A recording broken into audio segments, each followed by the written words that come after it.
Bonjour, dans la série des mailles fantaisie réalisées en mailles serrées au crochet, aujourd'hui un petit tuto pour vous montrer les mailles serrées à côte. C'est un point qui n'est pas recto verso, donc sur le côté recto vous voyez bien les petites côtes, c'est comme au tricot, et de l'autre côté vous avez un point crochet, ce qu'on a l'habitude de voir. Alors, je reprends le petit échantillon. J'ai changé de couleur pour vous permettre de mieux voir. Donc, on va commencer. Ce point se fait sur un rythme de 1 rang sur 2. Donc, on va avoir un rang sur 2 en maille coulée et un rang sur 2 en maille serrée, mais en prenant les mailles qui sont derrière l'épi. Je vais vous montrer. Maille coulée, on va faire d'abord un rang en maille coulée. Sur tous ces petits points fantaisie, surtout, ne serrez pas votre ouvrage.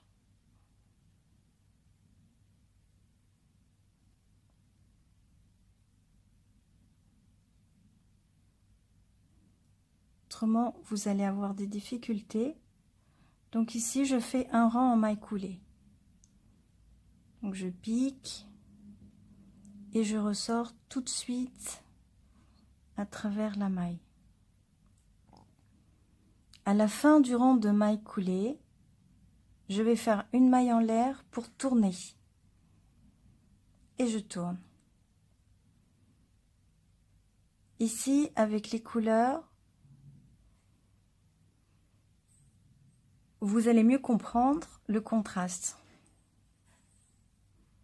Avec la maille coulée que l'on vient de faire, ça a repoussé en fait les épis vers le devant. Et on va laisser les épis tels quels sur le devant.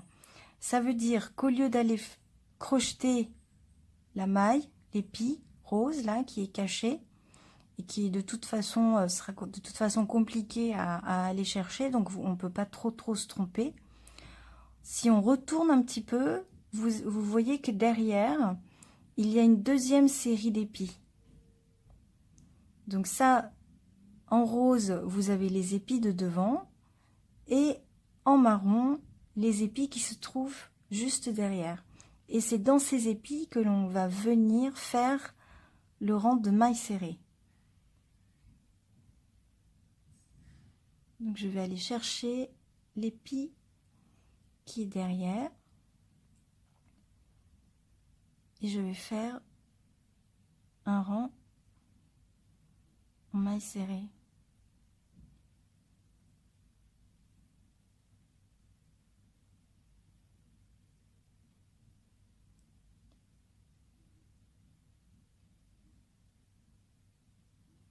Voilà, j'ai bien les deux épis. Il faut bien les deux épis de derrière.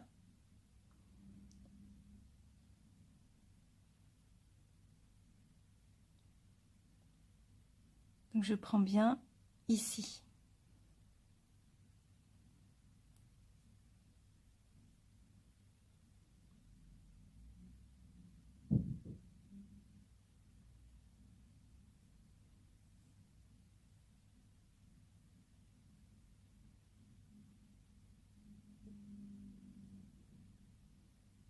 Voilà, les deux épis, les deux brins de l'épi sont bien là.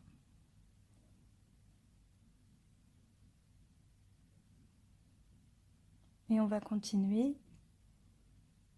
jusqu'au bout.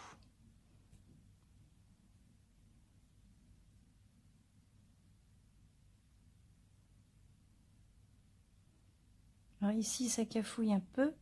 C'était le début de l'ouvrage. À la fin, je fais une maille serrée normale. C'est plus facile. Donc maintenant, on va reprendre un rang en maille coulée. Alors, pour faire le rang en maille coulée, quand on tourne l'ouvrage, je ne vais pas faire de maille en l'air pour tourner. Je vais directement aller faire la maille coulée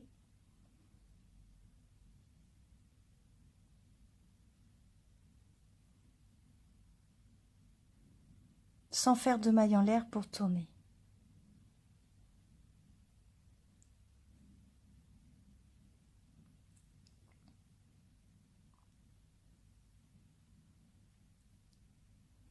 ici, on va avoir un rang en maille coulée.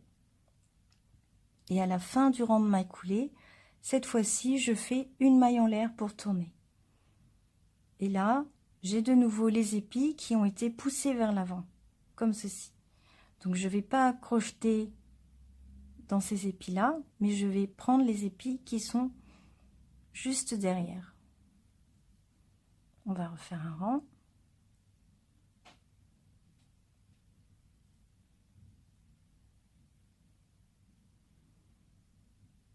Alors parfois, c'est plus facile de pousser, de forcer l'ouvrage un petit peu vers vous pour avoir les épis bien alignés plutôt que d'aller à chaque fois faire une gymnastique pour aller les chercher de l'autre côté. C'est un tout petit peu plus facile.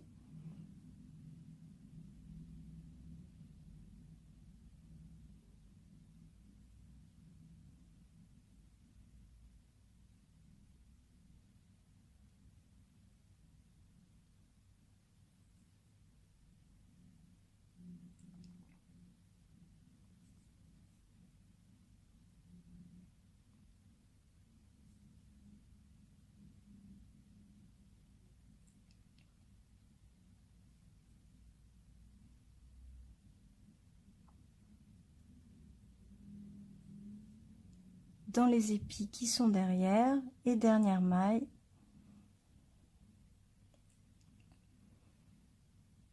Et voici. Ici, il y a eu la maille coulée, je ne suis pas allée dans les deux mailles. Mais ici, vous voyez bien que on a le rang de petite côte. Donc le point n'est pas recto verso. J'espère que ce tuto vous a plu. Et il nous reste la dernière petite variation à voir. Et je vous dis à tout à l'heure.